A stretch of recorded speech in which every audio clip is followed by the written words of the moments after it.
first day on this campus, when he interviewed here in the spring of 1991. I was in the audience. The talk that he gave to us students was energized, engaging, and clear, as always. The talk covered finite state machines. My computer science peers who were a year ahead of me and who had taken a course in the theory of computation were quickly seeing all of Shai's points and answering all of his queries. In fact, I had never seen an interview talk with so much participation. And he was the unanimous choice of the students for the new position in the computer science department. In 1 hour on that day during his talk, I learned a lot too. About diagrams with circles and arrows, zeros and ones. And I thought, I want to really understand this. It was the first instance of Shai being an intellectual inspiration to me. In the next few years, I took many courses with Shai. I think the number was 8. But regardless of the topic and focus, the main point of all of them, every course, was the same: an intellectual push. And I am grateful for that. When I applied to and entered graduate school, Shai was a big help through the process. I especially appreciated his encouragement, but also his honesty about the ups and downs to come. I recall a day when I was a graduate student living in Providence, and Shai met me at my apartment before we were going to go to lunch. I invited him in to show him some ideas on a problem that I had been working on. Of course, he immediately saw the point, and as usual, gave insight. As we started to head out for pizza, he looked around and said, "This is like the ultimate grad school apartment." And I'm still not sure if that was a compliment.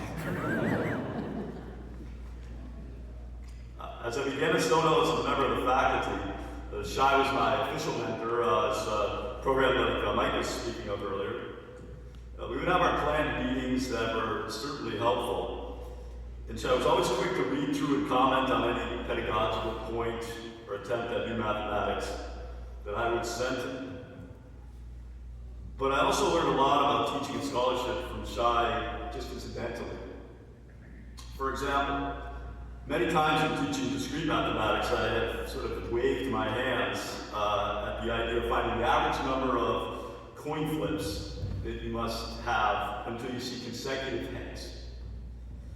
It struck me as a deceptively hard problem, and the answer turns out to be 6. But then Shai described to me an elegant, recursive viewpoint that I had never considered before. It's included in his latest book that reduces the calculation to beautiful simplicity. Now, I always teach his idea in my discrete math classes with proper attribution.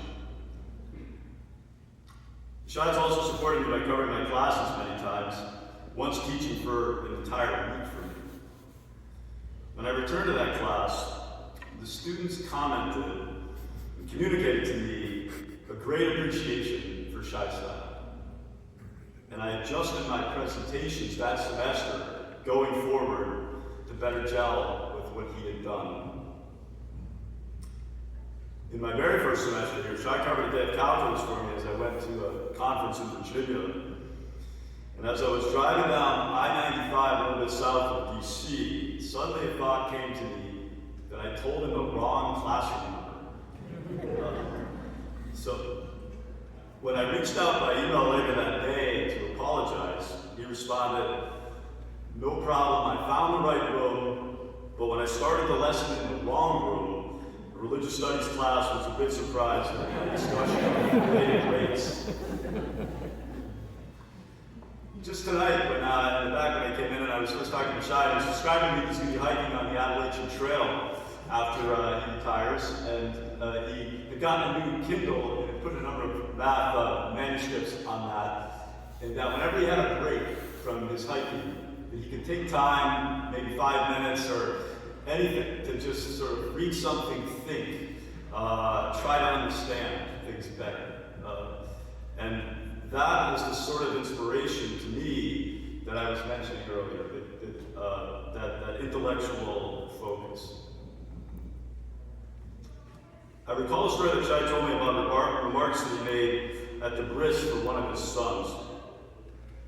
He noted that when a new person is introduced, it is not just +1, it's ×2. Because the number of subsets is doubled.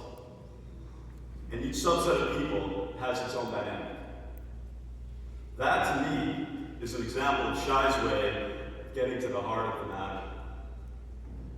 And from it, I see that with 7 retirements tonight, we are down by a factor of 128. As I was fortunate to meet Shai on his first day at Stone Hill, I am truly honored to be part of the ceremony at the other end. And thank you so much to my teacher, mentor, colleague, and friend, Shai.